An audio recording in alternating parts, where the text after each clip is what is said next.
Very excited to have you join us tonight for our annual Princeton Common Ground Educator Workshop. For those of you who are new to our communities, we want to thank Princeton Common Ground, a volunteer-led consortium of 13 local independent schools, family associations, that have been serving our region since 1998. Their mission is to empower children to flourish in tomorrow's complex future by inspiring, invigorating, and informing parents, educators, and students across the Princeton area and beyond.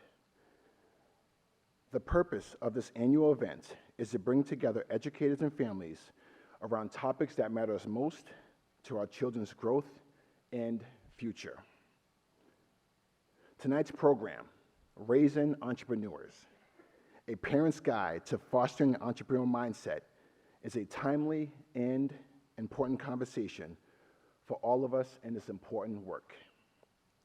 For tonight, we are very excited to welcome Tameka Montgomery, CEO and founder of Core Strategy Partners, a human experience research, insights, and strategy firm that helps organizations design more meaningful programs and services. Tameka is a mission-driven entrepreneur, researcher, and advocate for youth entrepreneurship who believes that entrepreneurial thinking begins at home. Prior to launching her company, Tameka served as a presidential appointee and senior executive at the U.S. Small Business Administration, where she oversaw entrepreneurial development programs supporting more than 28 million small businesses nationwide. Wow. With over 2 decades of experience building initiatives that empower entrepreneurs and communities, she brings together a unique perspective of how mindset and the power of mindset empowers entrepreneurs and communities. She also brings a good perspective on mindset, family influence, and environments that shape the next generation of problem solvers and innovators. Please welcome Tameka to the microphone to share her insights. Thank you.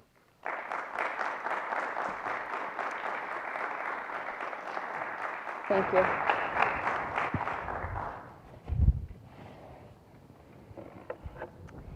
Thank you. So I have one son who is headed off to college in the fall, one who left in 2024, and another who still has a couple of years, and he's here with me today, and that's Daniel. And one question that has been going through my mind a lot lately, and it's a question that honestly I did not expect to be so focused on at this stage. And the question is not, have they chosen the right major? Are they on the right career path?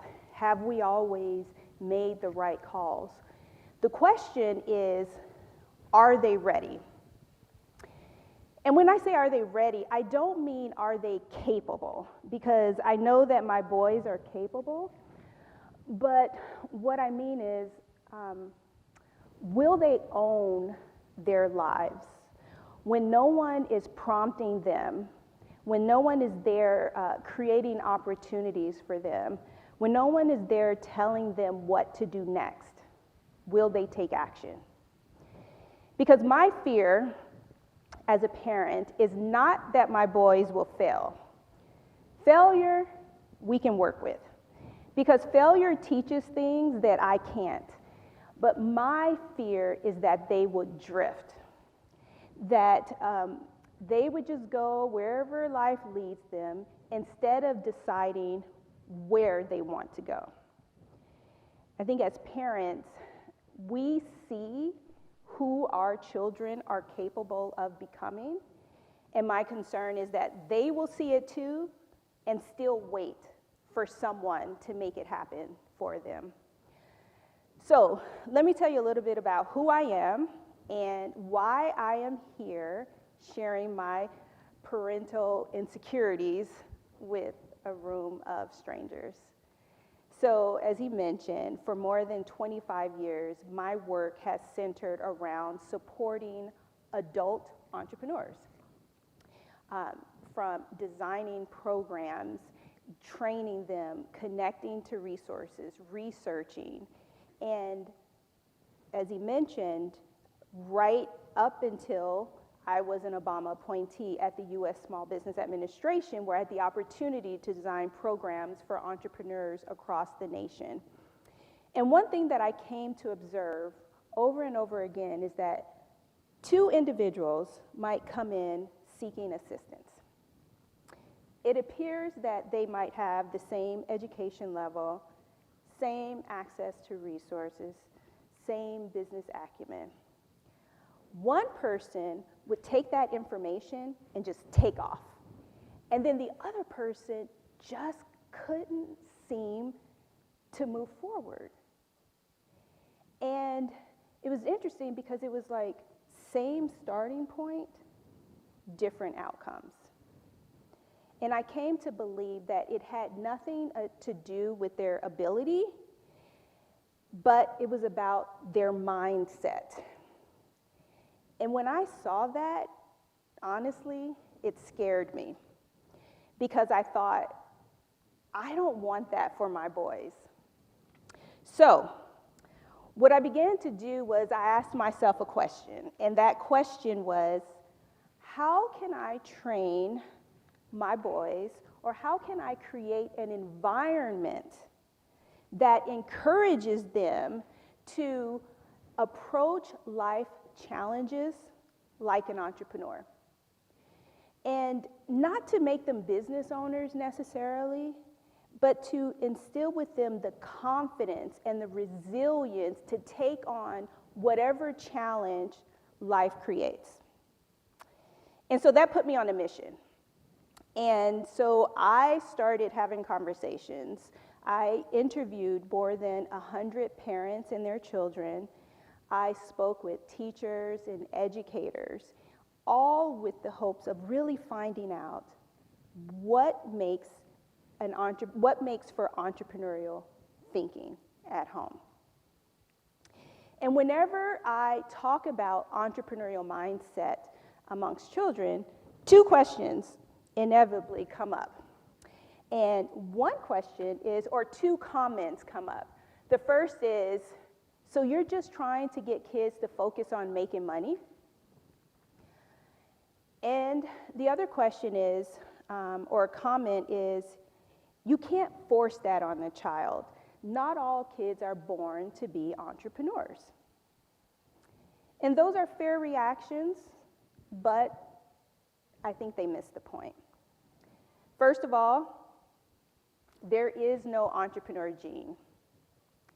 Being entrepreneurial is not something that you're born with. It's a set of behaviors. And behaviors can be developed with the right environment.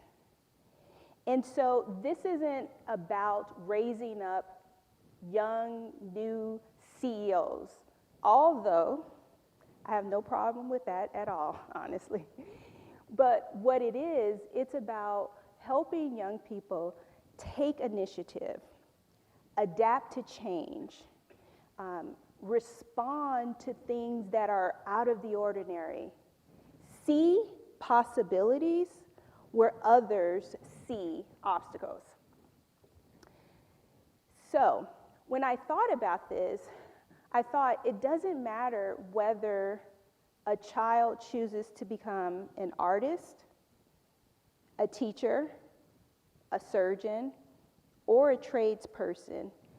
Every single one of those things they're going to need.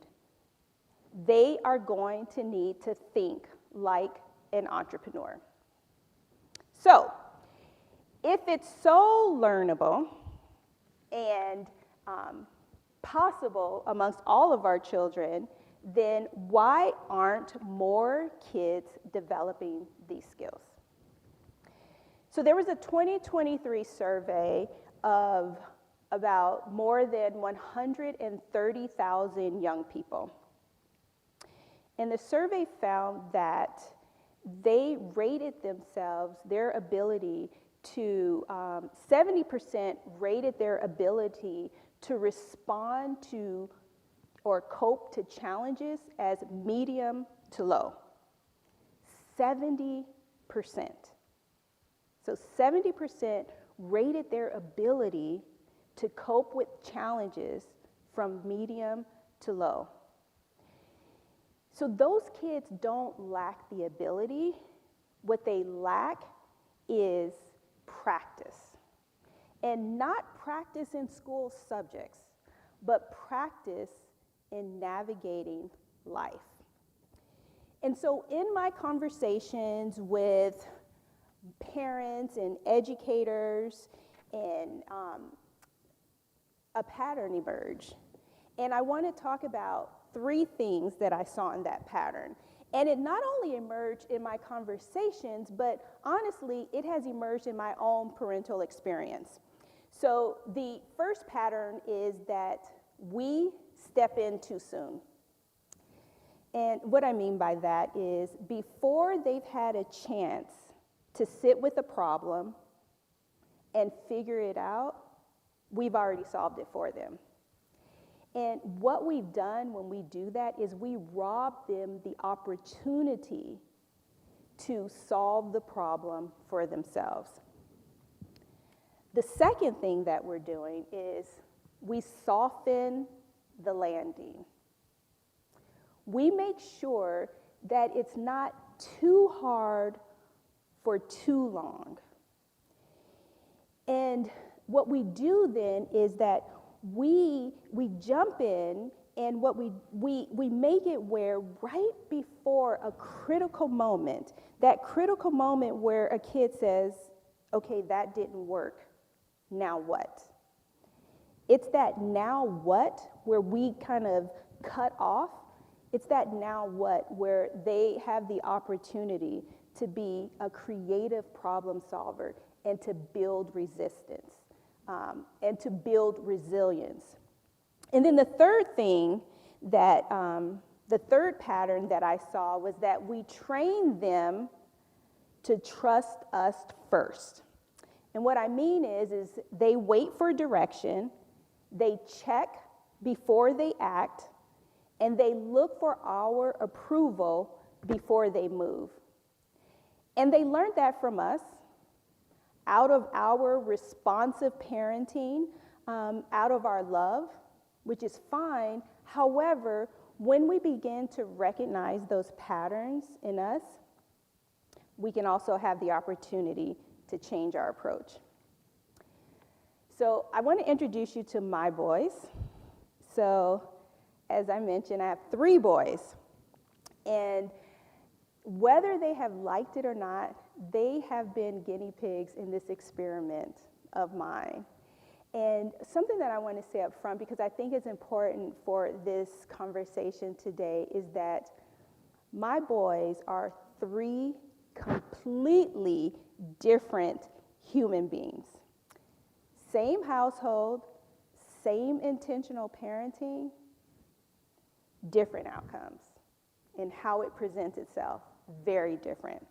So what that looks like is I have a natural leader, I have an introverted artist, and I have an extrovert who has already planned out his future.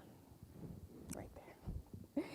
And so, and I think it's important that to understand that in their differences, in pointing that out, what it means is how we approach them, we need to keep in mind our child's unique disposition. So remember that in all that I'm going to share with you today, that we tweak our approach based on our children's unique disposition. So let me tell you about Silas. So Silas walks into a room and commands it. He's a natural leader.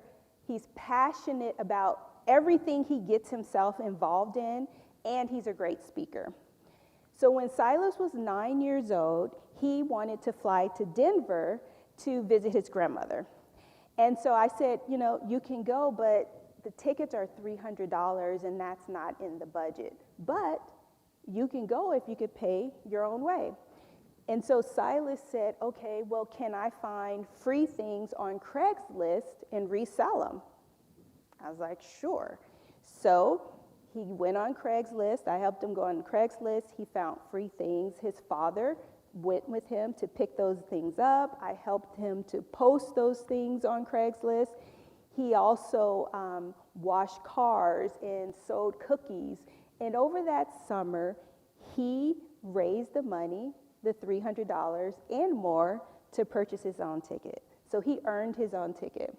And through the process, we were right there beside him, coaching him, advising him, but the initiative had to come from him. And that's a great story. I love to tell that story, but I want to tell you one that happened more recently.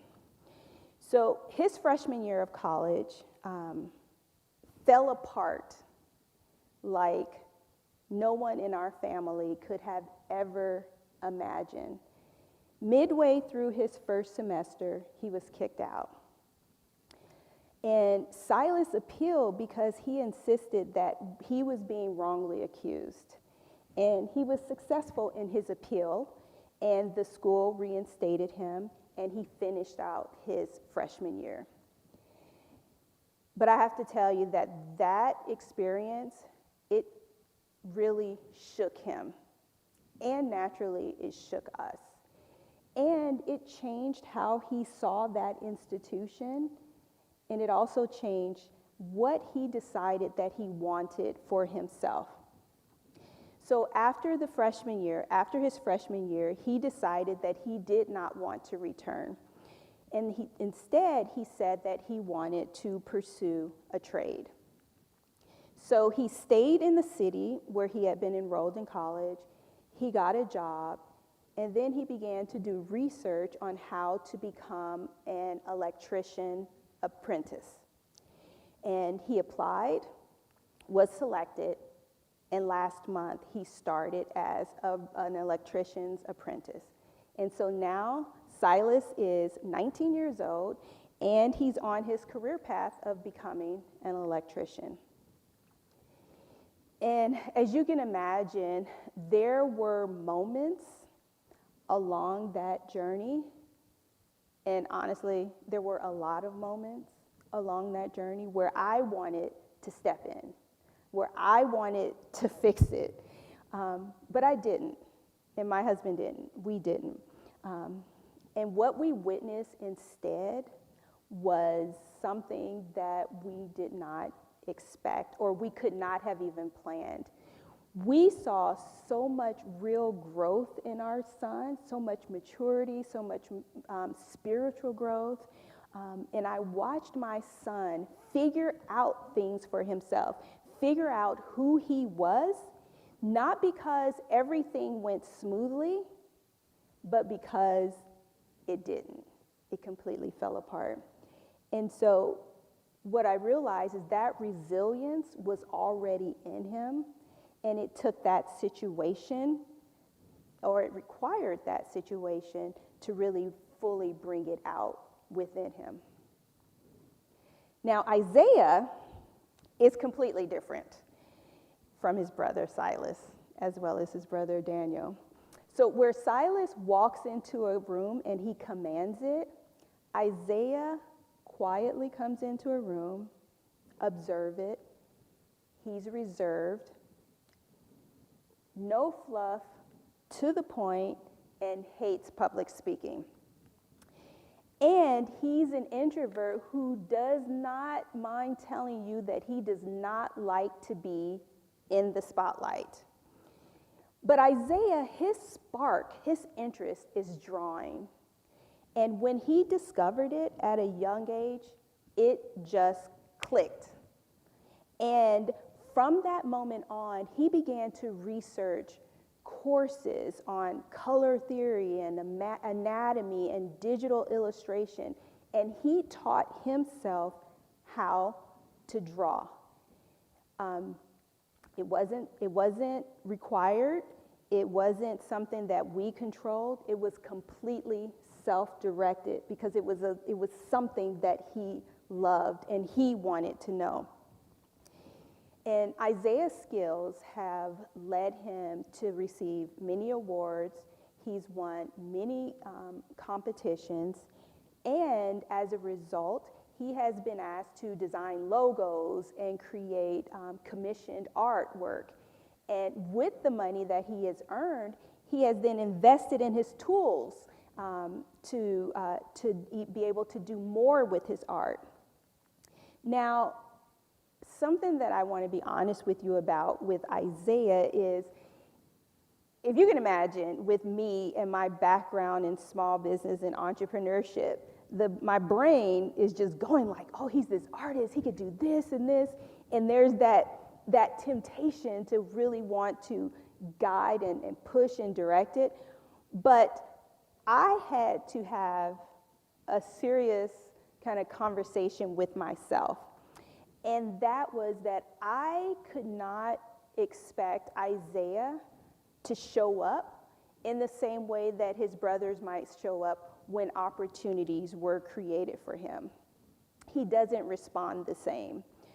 And I had to stop comparing him to his brothers and how they would approach those very same challenges. And so then I had to instead step back and say, okay, so now what does this look like for Isaiah? And how do I coach Isaiah in his unique disposition? And that shift matters because, as I shared, he is about to go off to college.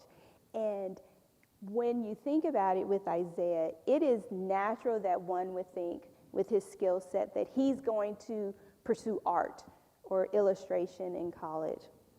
However, that's a career path that requires someone who is comfortable with ambiguity, someone who doesn't necessarily need structure, and that is not my son, Isaiah. And so he prefers structure, and he prefers to see a direct line between how his skills are going to be used and the product that will come out of it. And so as Isaiah enters college in the fall, he's going to study information systems with a focus on interface user design. And what that does for him is that it allows him to use his visual expertise, but also his logical thinking in an environment that is going to, that fits him best. But at the same time, he's also going to have to take this opportunity in school to find the path that works for him. And so this is the reason why knowing each of your children's natural disposition is so important when applying these principles. Excuse me. And then there's Daniel. So, funny story. When Daniel was about 3 years old and his brother Silas was about 3, Silas said, "Daniel, you're like that donkey on Shrek." And if you know the movie Shrek, you know what Silas meant. From the time that Daniel came out, he has not stopped talking. And he is not embarrassed about it. Daniel is an extrovert in the fullest sense of the word. Where Silas finds his passion and goes deep, and Isaiah finds his interest and goes deep, Daniel goes wide. He is into everything. He likes, he's into photography. He's into doing science experiments with his father. He's into cooking. He's in just whatever topic or subject you throw out. Daniel might have some random knowledge or fact about that thing. And so with Daniel, it's not so much as trying to encourage him to pursue new interests and new opportunities, but for us as parents, it's more about helping him to focus and to follow through. So that's our focus with him. And he wants to be an oral surgeon. And he has, like I said, he has mapped out his future. He wants to be an oral surgeon. And that may change. He's a sophomore in high school.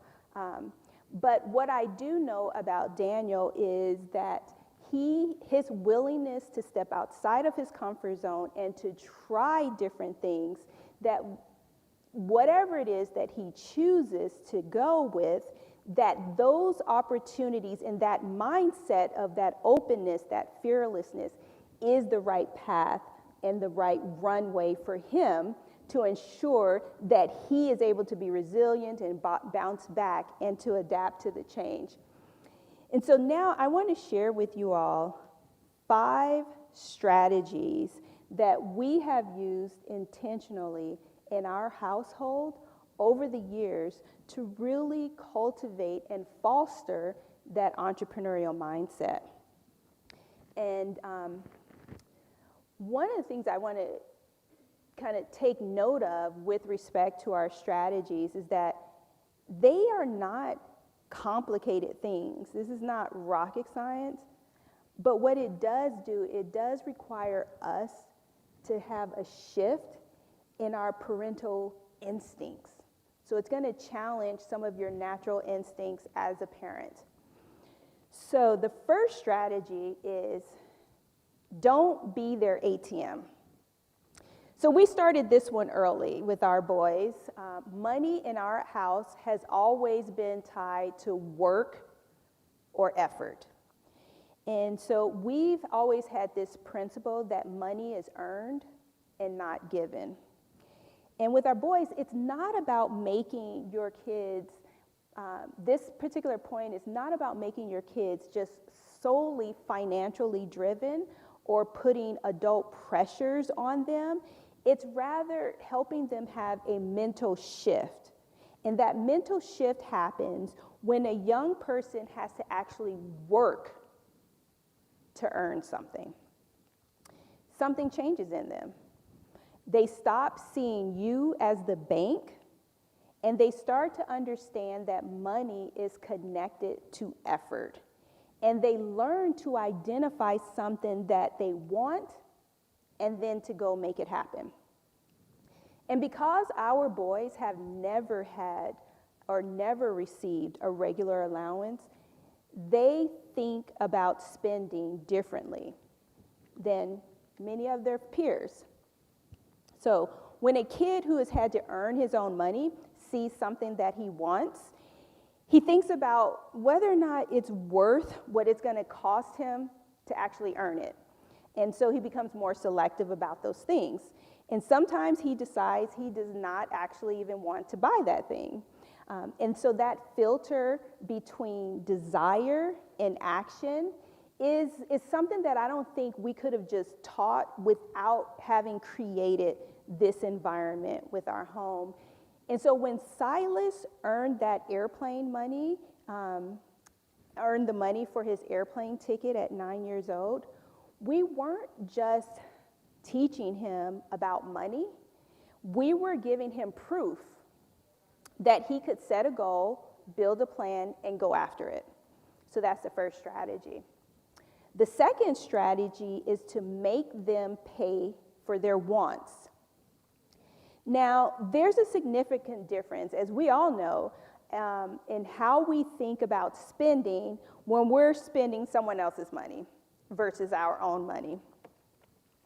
And when it's your own money, that you actually work for, you are going to be very selective about whether or not you really want that thing. Is it worth it? What is it going to cost me? And so again, is that moment of pause that we're trying to build within our kids, where they own their choices. And when our boys were young, how we began that was I created these things called daddy dollars. And the boys earned daddy dollars by doing things like chores or reading a book or having positive behavior. And then they would use those daddy dollars to buy some things in the mommy store. And Silas actually purchased his first bike at 5 years old through using daddy dollars. And you know, even though daddy dollars are not real, to him, that experience of working and earning those daddy dollars to then purchase that bike is very real to him. And it still is to this day. And as they've gotten older, we got more intentional about which wants we would take care of, and then which ones that we would challenge them to go and fund. So in 2019, our family traveled to Tanzania, and the tickets were $900 each. So I told the boys that they had to pay for their own way. Now, honestly, and I don't know if Daniel realizes this, but I kind of threw that out in jest, because, $900 for a kid, that's a lot of money. But interestingly enough, Silas, who a few years earlier had purchased his ticket for $300, he just looked to his brothers and he said, "Oh, that's easy. I'll show you how to do it." And sure enough, the boys, they earned the money through selling bracelets and doing other small little entrepreneurial ventures, and they earned the money to pay $900 for their tickets to Tanzania. Now, I want you to know that we do provide for our children, but what we're also doing is being intentional about what we let them own.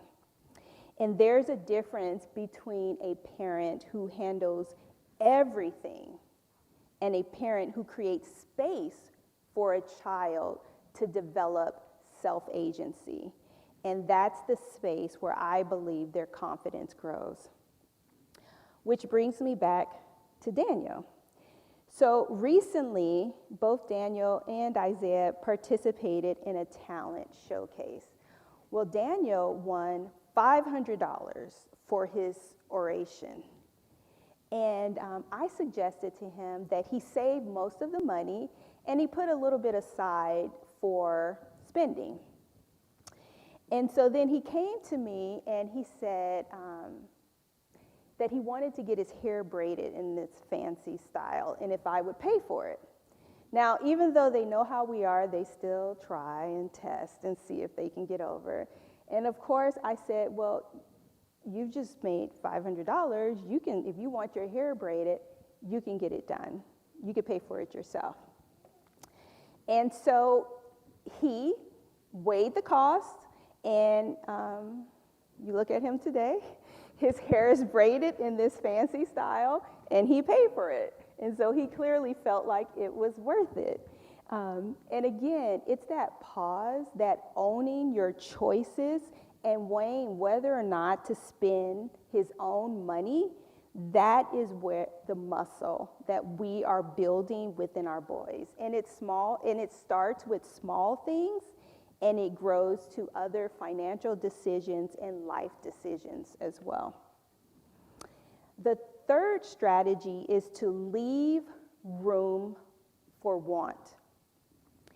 And this one sounds simple, but it might be one of the ones that we as parents resist the most. So I love this quote from Frederick Douglass, and it is, "If you wish to make your son helpless, you need not cripple him with a bullet or a bludgeon, but simply place him beyond reach of necessity and surround him with ease and luxury." I get it. Providing for our kids feels like love. And it is. But when we meet every need and every want before our kids even have a chance to want, we quietly take something away from them. And it's not the thing or the stuff. It's their hunger. And the hunger I'm talking about is, again, not connected to things. It is internal. It's that internal drive that says, I want to be better at this, I want to achieve something, I want to make a difference. So my son Isaiah plays lacrosse.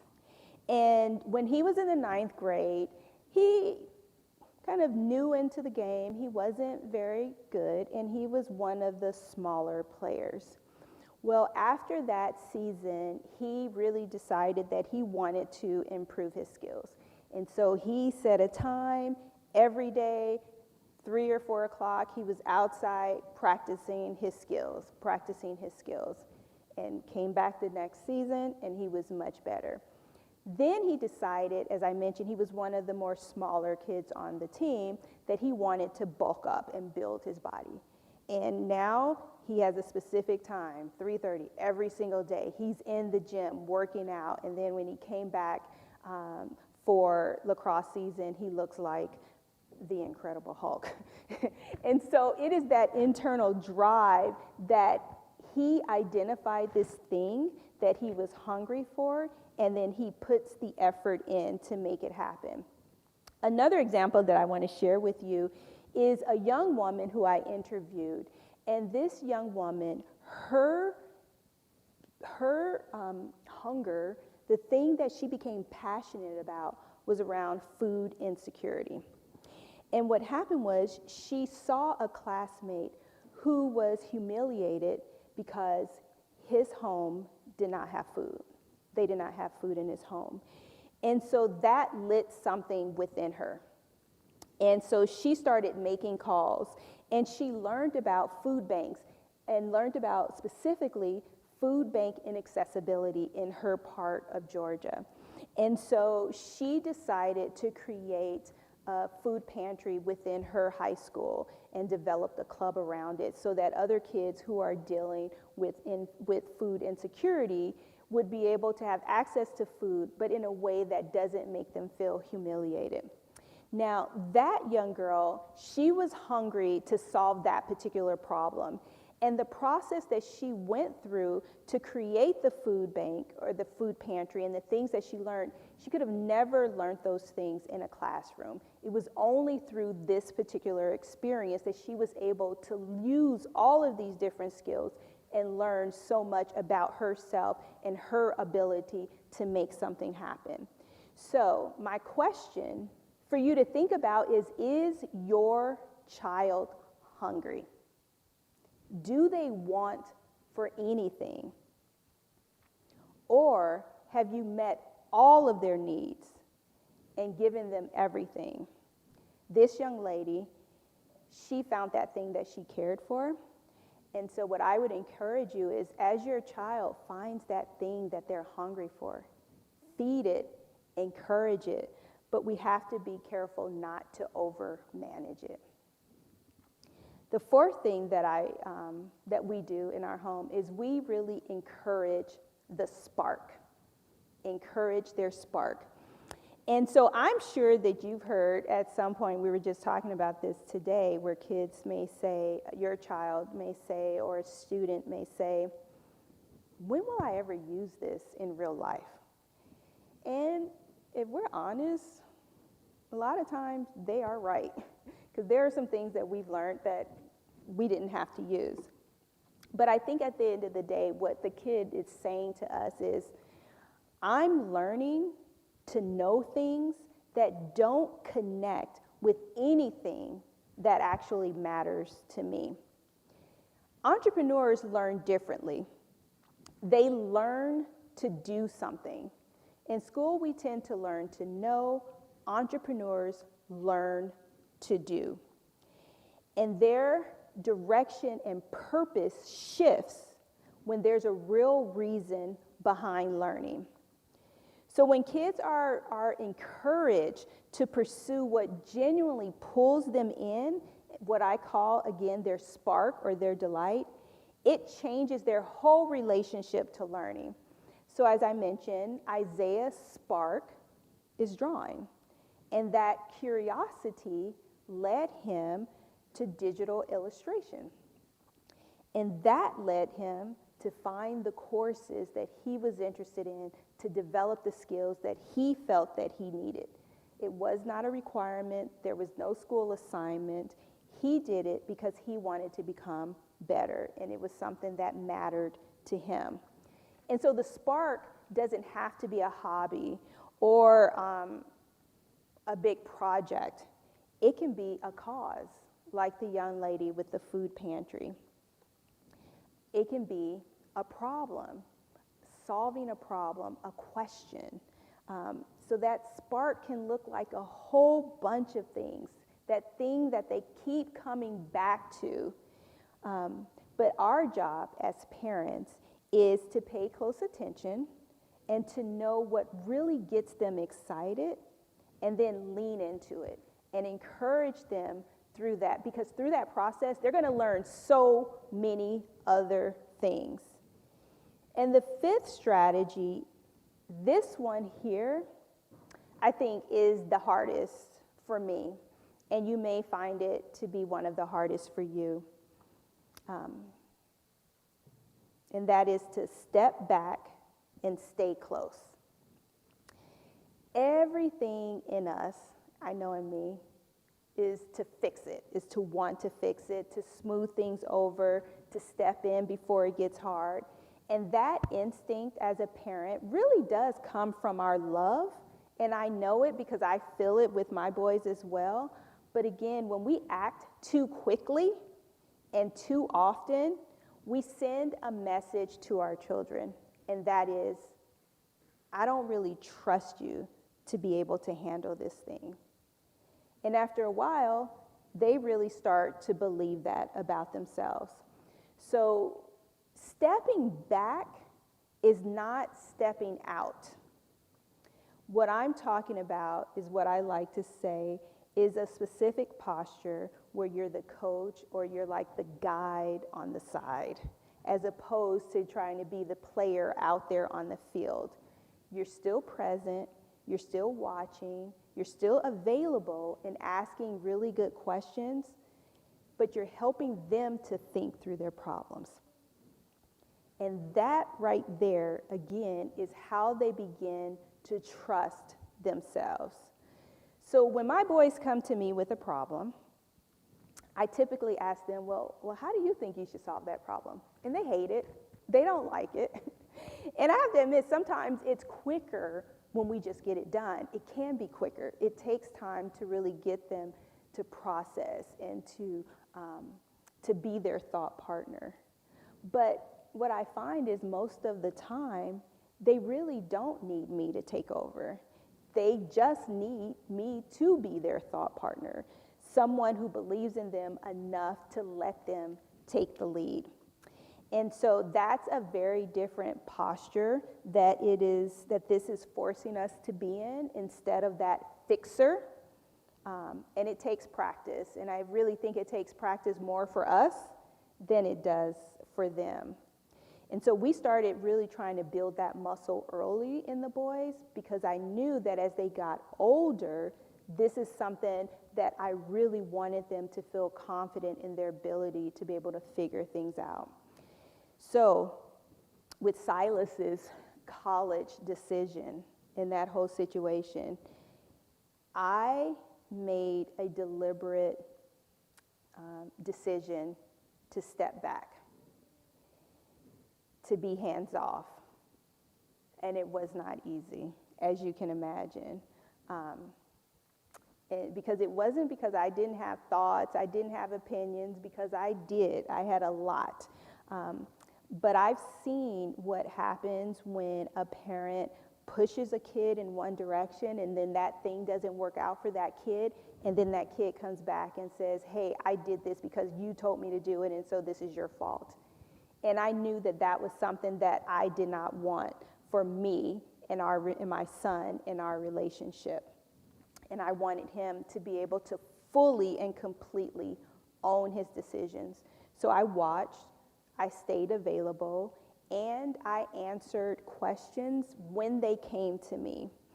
And when the whole freshman year fell apart, he figured it out. He kept moving, and then now he has built a whole completely different life for himself. And I think that that's what all of those years of stepping back has built him toward. Not a smooth path forward, but a path that a resilient young man would be able to handle and tackle on his own. And so here is something that I've noticed over time, is that when you do that consistently, your kids stop needing permission to move, to act. And they stop waiting for us to tell them it's okay. They begin to trust their own judgment. And they start to see us not as the authority who controls their choices, but instead as a trusted advisor that they can actually consult. And if I say, you know, if I really admit this to myself, that consultative advisor, that's really a relationship that is worth more than any decision that I could have just done for them. That relationship is so important. So I want to come back to where I started, which is that I have a son who is headed off for college in the fall, one who left in 2024, and one who is still at home and watching all of these things. And that question, as I mentioned, it still sits with me, and maybe with you as well. And that question is, are they ready? Will they be able to own their lives? And, you know, I know for a fact that things will not unfold exactly the way that we thought they would or where they're planning now. We can already see that the path looks different than what we even thought that it would look for them. But here is what I'm paying attention to, and this is what I would encourage you to pay attention to as well. When something doesn't go as planned, do they keep moving? When life shifts on them, do they adjust or do they shut down? And then do they trust themselves enough to figure out what's next? I believe that this is all built at home through small, daily, intentional choices that we make as parents about what to let them own, what we let them struggle with, and where we step back and allow them to step forward. Our goal, the goal, is never a perfect path. But the goal is to equip them with a mindset that enables them to approach life's challenges like an entrepreneur. You know, a person who has confidence and the courage to go after all the possibilities that life presents them. And when it doesn't go the way that they had planned, a person who has the ability to figure it out anyway. Thank you.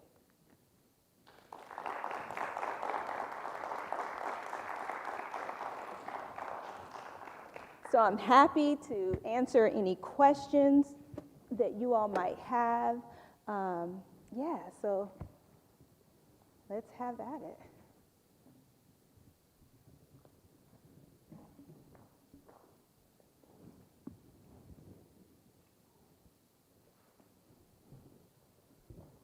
Terrific. The first thing that comes to my mind when I reflect upon your words with us this evening is provocative.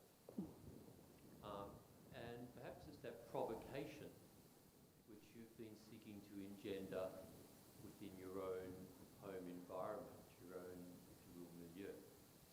Tell me, because there are some aspects of that really were almost confronting in a healthy sense as an engaged parent. When you're, for example, with your son in that, I believe his name was Silas, is that right? Silas, uh-huh. Yeah, great. So in that setting, take us another layer down here. How did you advocate for your son in that particular setting? And how do you separate that advocacy from that space that you were seeking to create for him? Because there must have been an instance where you were confronted by an injustice. Let me leave it at that, because I think you'll be able to fill in the missing gaps. It's already been a long question. And then I'll come in with a second one if I could. So the way, and you're referring to when he got kicked out of school. So there's back there. So the way that we advocated for him in that situation, because, he's 18. He was 18, and so there are just things he did not know. But rather than just taking control of the whole situation, it really was, we would advise him, we would guide him, we would encourage him, we would, we did have a meeting with the administration where we sat down and we had a conversation, but he was there and he spoke and then we spoke. So it was always where we let him lead and then we were his support along the way, as opposed to, which it could have been very easy for us to have been like, Silas, you sit back and I'm about to handle this thing. I mean, that is my natural instinct to want to do it that way. But I had to pull myself back, because at the end of the day, it's his future and it's his life. And we even left it up to him whether or not he wanted to appeal. Because in this particular situation, I'll just share a little bit more, it was him and another person that were both wrongly kicked out. And when you file an appeal, you have to do it within a certain amount of time. And so Silas, my son, decided, he said he wanted to appeal because he knew he had not done anything wrong. The other person, I think that they had gotten so discouraged and defeated, they didn't even try. They didn't do anything. And so they weren't able to be reinstated back in. They weren't able to come back, even though because Silas did appeal and he did show up and advocate for himself, and we encouraged him to advocate for himself, he actually opened up the opportunity for that other kid, even though he did not submit his appeal, to be able to get reinstated himself, but he didn't. And so I think our advocation of our son was really in supporting him and his advocation for himself and guiding and advising him on how to do it, being that guide on the side and not trying to take it over. Yeah, I like that. I sometimes say to my daughter, you're either at the table or you're on the menu. Right. Right? Exactly. Okay, so let's get to that table. Yes. Yeah. Second question here, or observation, is it takes a village to raise a child, right? But it also takes a village to raise a leader. So what's the village that you've surrounded yourself with, both in terms of people and also the literature that you immerse yourself in as you create insight and personal learnings? You know, it's so interesting. I think this parenting journey, I've learned so much about myself and kind of who I am just naturally. And I noticed, it's a great question, because I noticed that I'm a researcher, I've noticed. And so, I'm like researching parents and having these conversations, but this would not have been able to happen, first of all, without my husband. So I'm the one who's up here talking because my personality style, I'm that person. But none of this could have happened without my husband being on the same page and supporting me. And I think because of my approach and talking about it, then our community, people who know us, they know the Montgomery boys, and then they support them. So, we started this when the boys were young, and, kids are cute when they're young, and people give them a lot of leeway. So, when Silas worked and did that, earned that money for that airline ticket, I could have paid for the ticket. But, I was like, ooh, that's too expensive. You have to do it.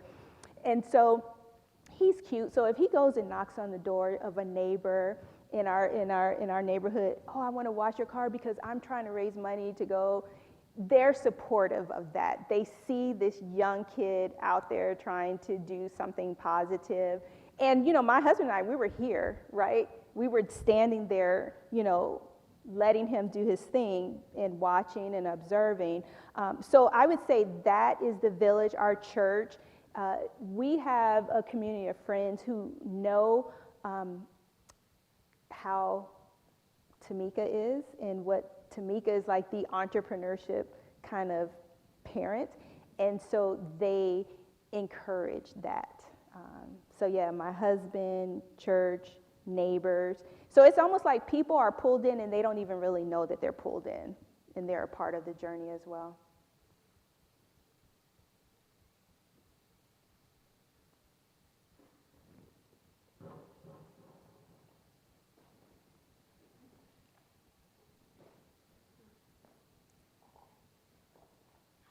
Hi.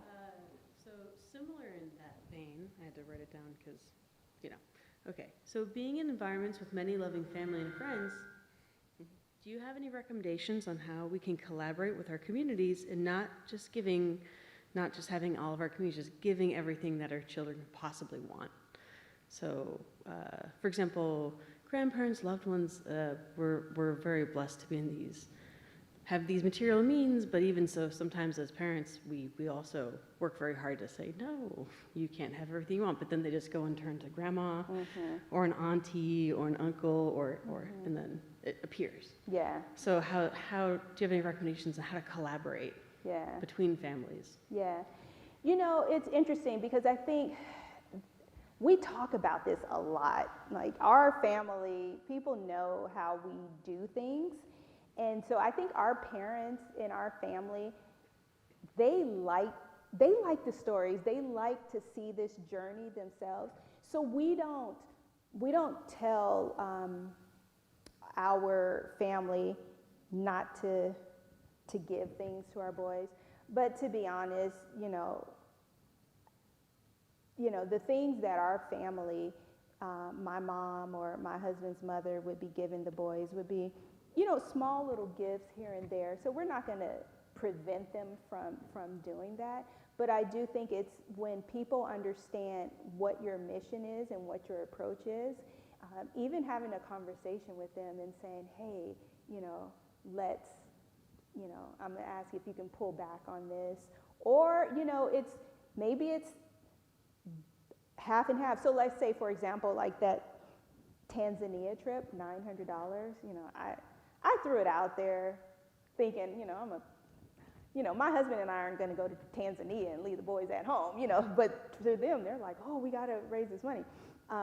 Even if it was like, okay, well, we'll pay half of it. And then, kind of negotiating some things to be able to say, I need you to support us along this journey and what we're trying to build here. And so let's find a different way of dealing with that, and even maybe tie it to some sort of effort, Yeah. But our things are small, so that's the best I can offer. Did you have your hand up? Oh, okay. To your point of don't be an ATM, my kids love watching Shark Tank. That's like, they've watched every season. Yeah. How can I encourage them to, not be their ATM? Like, how do you come up with ideas for them to make their own money, for example, for little things, Like, do you come up with those ideas or? Yeah. So, it depends. So when they were little, because their exposure is so limited. So I could tell you, like, the very first business, so I call them little businesses that the boys had, what I do is I would observe like what they enjoy doing. So like the boys, the first one was a worm business. And so I had them, they pooled their money. So I was like, they like dirt. They like finding bugs. Maybe, guys, you could create a worm farm and sell worms, And they were like, yeah. And so then they took their money, pulled their little money together. We went online and they ordered these African night crawlers, and I don't know, it was 100 and something of those. And so they were very little, and so then they would package them up, and then I would take them in front of the co-op in our community, and then they would sell little cups with worms in it. Again, they were cute. People would buy it just because they were some cute little boys. But that was like one way of them. And I have a video of Silas and Isaiah. We have a worm business, and they were all excited about it. So yes, when they were young, I'd be like, oh, you're into this. Maybe consider this. And they'd be like, oh, yeah, I hadn't thought about that. So that's kind of how it started. I do have to say it's interesting when Silas, when he decided not to continue with, to go back to school, and he stayed and he got a job. So he was a lifeguard.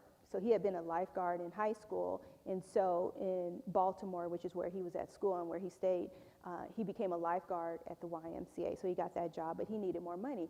So then Silas started doing tattoos, okay? I'm like, tattoos? Like, you're okay with just like marking up on people and they let you, But that was like his little side gig. Like, he came up with that himself. I'm not the one who told him, oh, you should try tattoos. He did that on his own.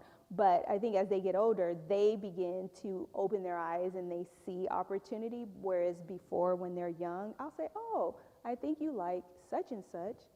Try this. And I have to say that's where I think as a parent, especially, I don't know, they talk about type A, whatever parent. I don't know what type of parent I am, but I know that I can have a tendency to be like, oh, gosh, you should do this, and you should do that, and then, and even in the interviews that I had, you do see where parents,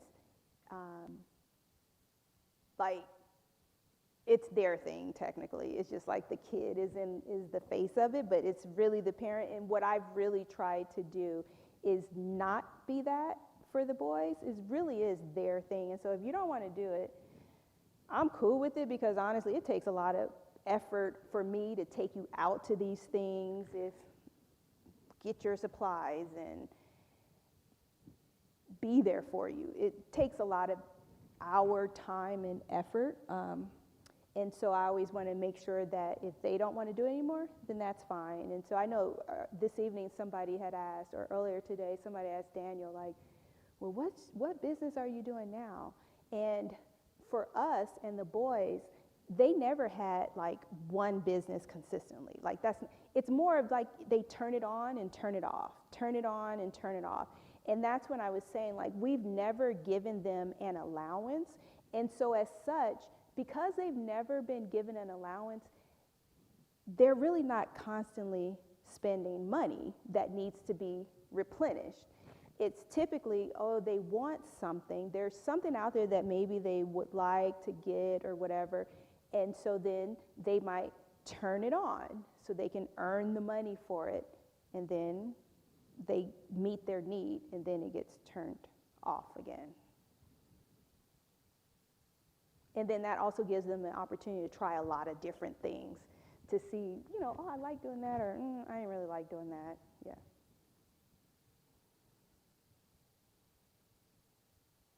And, you're free if you want to ask Daniel. He doesn't. He can go up there to the mic and answer any questions if you have a question for him. I'm kind of throwing him out there because he likes to talk. So I guess for those that are not raising little ones now, but are, as myself, have a teen boy, so you came a little late. But what what advice, I guess, or ideas could you now bring to, someone who I feel like, I felt all of this 5 lines here. What advice would you give? Yeah. How old is your son? 16. 16. He's looking for a job. Yeah. No, that's good. That's good. even that, he's looking for a job. Well, that's good. Like, for me, if you have a job, yay, I'm glad for my boys. But if you don't have a job, you need to do something that you are earning money on your own and that you're not looking for me to give you that money. That's what I'm encouraging. So even with your son, as he goes out and just the initiative to go after the job, to be responsive, to put himself out there, and then to manage those resources, that's still part of what we talk about in those strategies. And then the other thing I would encourage is, again, it doesn't have to be some business idea. It's just that I've found that it is through that experience where a lot of these skills are developed. But like with your son, is he like a sophomore, a senior? Sophomore, okay, like Daniel. Him, like Daniel. Even if it's with that, it could even be like the young lady I mentioned, her, who found that cause, that thing. I try to encourage the boys also, like, what is that problem in the community that really gets you going? And, how might you work on that particular thing? So it could be that thing, which identifies a spark within your son, which then leads him to want to be like, okay, I want to do this or support this, and tackle that problem. And through that, you can be encouraging him, you can be advising him on the side, through that process. So I don't think it's ever too late.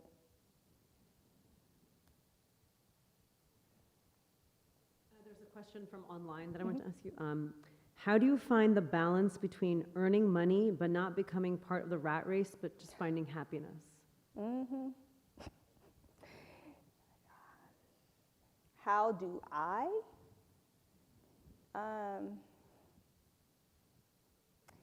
If you don't work, you don't eat. I mean, it is what it is. And I don't know because I feel like I'm in the rat race.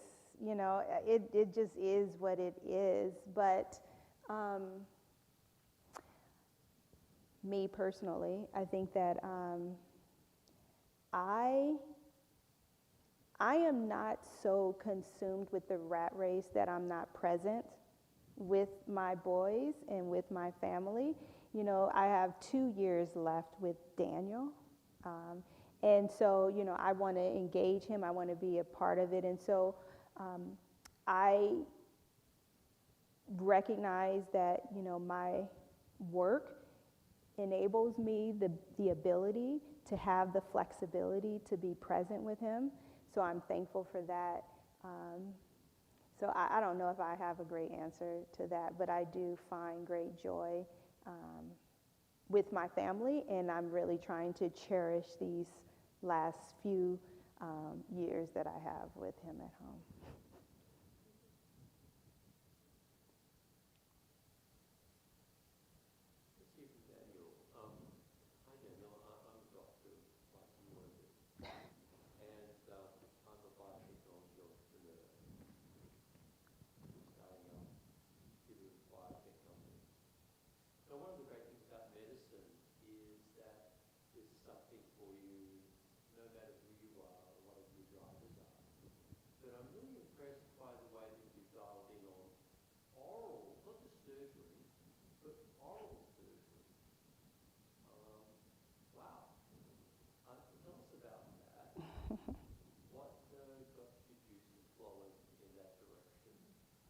Go to.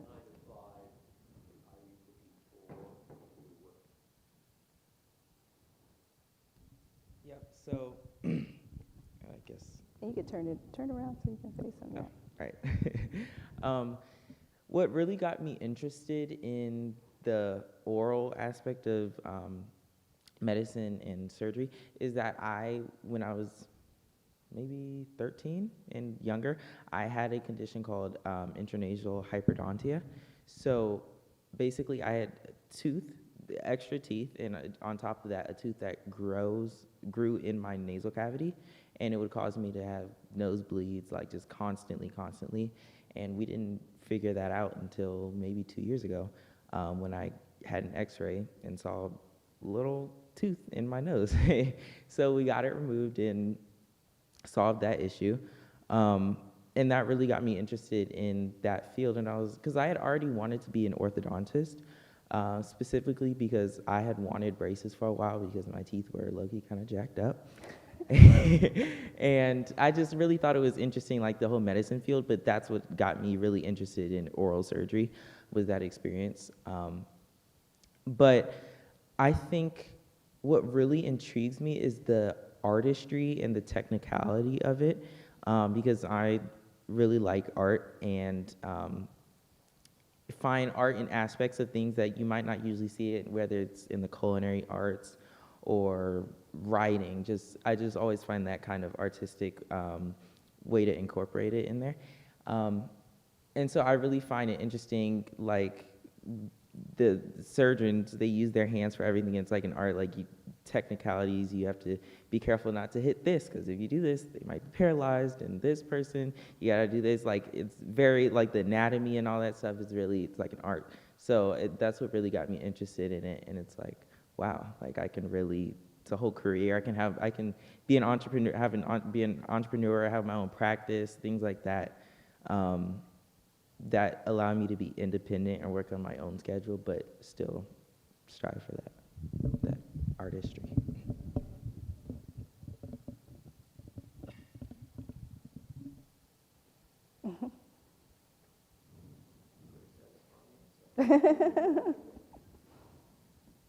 And that's what I mean, like with Daniel, he just knows. I'm like, parodont, whatever, you know, that's like him. He researches that stuff, and yeah. Any other questions?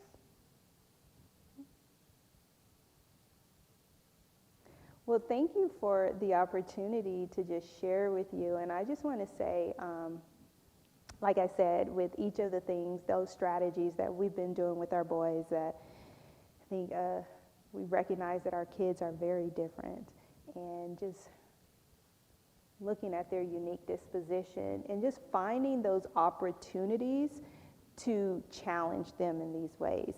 So even though we can provide certain things, sometimes it's like, well, I'm not able to do this, but you can get it if you really want it. Just putting those challenges out there, not in every situation, but you know, you can pick and choose those right moments to inject some of these strategies into your your parenting approach. So, yeah. So thank you so much.